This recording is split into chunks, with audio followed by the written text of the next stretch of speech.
Bible বলছে, ঈশ্বরের word বলছে, ঈশ্বর যখন তার লোকদেরকে নিয়ে যাচ্ছে, মসিকে প্রথম লিডারশিপ দিয়েছিল। মসি মারা যাওয়ার পর ঈশ্বর কাকে দায়িত্ব দেয়?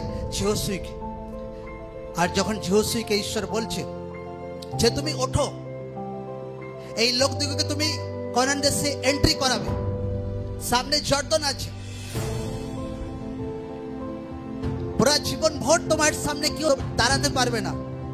মতলব যহোশুয়াকে ঈশ্বর বলছে, মতলব পুরা ইসরায়েলিদেরকে ঈশ্বর বলছে, পুরা তার টিমকে ঈশ্বর বলছিল, আমি তোমাকে ত্যাগ করবো না, কোনোদিন ছাড়বো না, তুমি বলবান হও আর সাহস করো। মতলব লোকরা একটুখানি কিছু হয়ে গেলে ব্যাস, প্রথম তো হাসি তো বহুত বেরোই, ব্যাস ধীরে ধীরে হাসি ফিকা হতে শুরু হয়ে যায় লোকদের।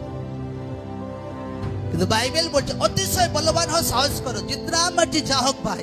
হাসি যেমন ছিল জীবনের লাস্ট দিন পর্যন্ত সেম থাকবে, প্রভু যিশু জীবিত নামে।